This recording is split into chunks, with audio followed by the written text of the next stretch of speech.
So I wanted to touch upon the patience, persistence, and resilience post that I put up yesterday. And it is like the most common thing that I see amongst most people, not just my clients, is consistency. Like, you either go too hard too soon or expect so much of yourself that you don't see the value, the weight in just laying the bricks. Like, I use the analogy of every single time you train, every single time you work towards your goals, you're laying a brick.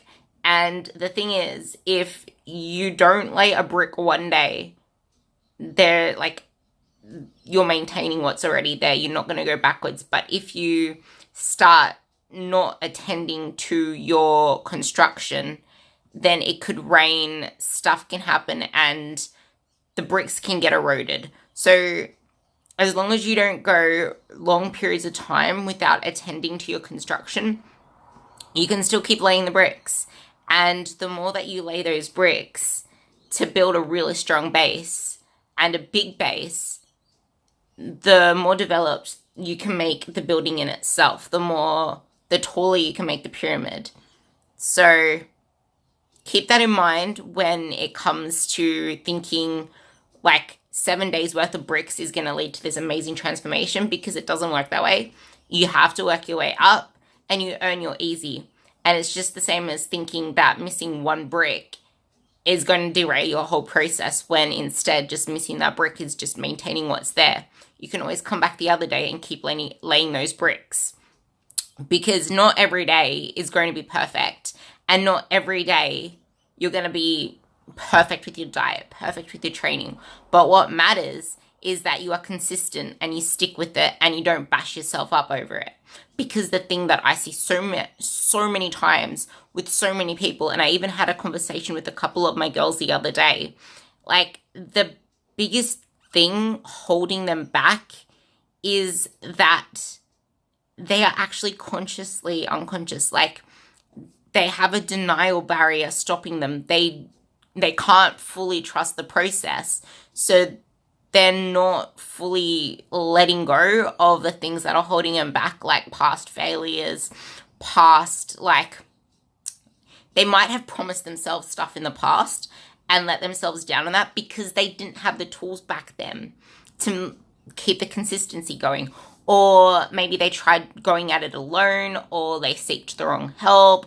They've been let down, they let themselves down. But they're not giving themselves a chance to now use what they can to develop something greater, because so much has changed in that period of time. Like, we're learning even more and more that, like, back then it was like bro was the whole way for everything, but now it's like IIFYM. Like, it doesn't work that way. There's like this spectrum IIFYM, this spectrum bro, when you should just pretty much, the best thing for you is what works for you and what you can stick to and what you can adhere to. There is no best anything except what you can actually adhere to.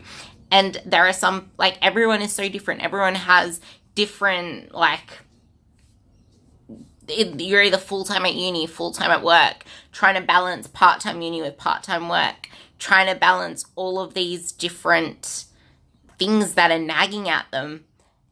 Yet they're trying to stick to a program that demands more than they can give. And then when they can't give that and they set these expectations that are too high, they just give up instead of doing what you can with what you have until you know more, can do more, and then go from there. It's all about the big picture. If you do not see it in big picture thinking, then you're just going to continuously, like, it's like taking the 12-week challenge mindset. You just want it all now, but then what happens after? Like, you need to set the skills, set the habits. And I go on about this all the time, because you can easily do something drastic, because any diet works. You can do something drastic, stick to it, have all the motivation in the world, lose the weight, look amazing after 12 weeks. But then what? Like, honestly, but then what? And if you do something so crazily restrictive that it just leads to all of these different fantasizations over food and cravings, you could literally just spiral the other way, especially if the hormonal cascades kick in when your leptin doesn't work anymore and you don't have signals of fullness anymore and your ghrelin is through the roof, which is the one that tells you that you're hungry. So you really need to be careful. You need to put your health first, your mindset first. And if you're going to keep worrying about, and if you're going to keep hating yourself and putting time frames on things, and if you're going to just body hate all the time and try and do things out of hate for your body, everything's going to be along the lines of, I need to exercise to work this off. I need to exercise to burn energy. I need to eat and punish myself if I go over. Like, everything's in the mindset of, I need to either punish myself, or I need to be stricter on myself, or I just need to do something that's going to burn more energy so that I can end up at a certain place. When if that's what you're going to continually do, your metabolism doesn't work in a 12-week phase. Like, it works long term. And you're just eating at it. You're stopping your body from working optimally. You're stopping, like, you could be in such a stress state that what you thought was your maintenance calories is, like, pretty much, actually what you thought was a deficit is pretty much now your maintenance or a surplus, because your body's just not effectively using the energy properly because you've adapted in such a way that all your biomarkers are down, your health's down, you're constantly tired without even realizing your non-exercise activity thermogenesis, aka your NEAT, is gone down and all that other stuff. But I guess all I want to say is that what separates those that are successful from those that aren't successful are those that are consistent, those that stick with it, those that have long-term picture thinking, and that don't let emotion win over logic. And also realizing that everything is choice and it's all in your control.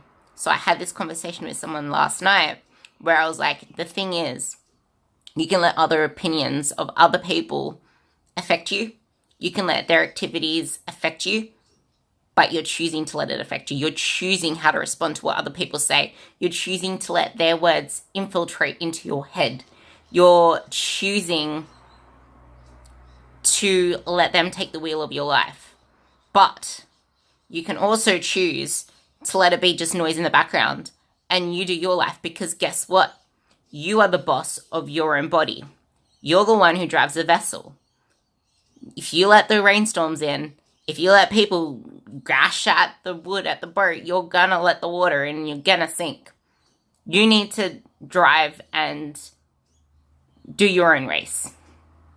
Water your garden, fertilize your soil, tend to your garden. Don't let other people infiltrate you in a way that's going to set you back, because you matter. And if you put yourself last, you're not going to be able to be there for other people. You're not, like, you're sacrificing what you truly want for the emotions and probably the non-understanding of other people. And it's hard when they're close to you, but you need to do what serves you if you want to be sane and in the right place.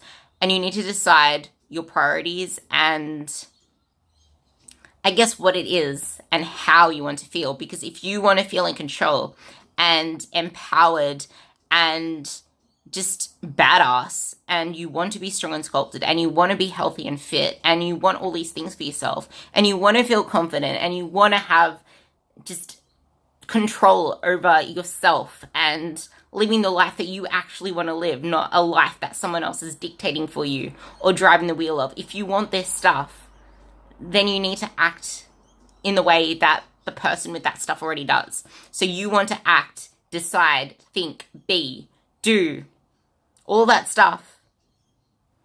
For, like, just like I say, you want to eat for the body you want, not the body you have now. Well, you need to do all of that acting for the person you want to be, not the person you are now. You need to try and break away that identity of being everybody's slave or being a slave to everyone else's emotions and demands and putting yourself last and continually feeling let down and negative.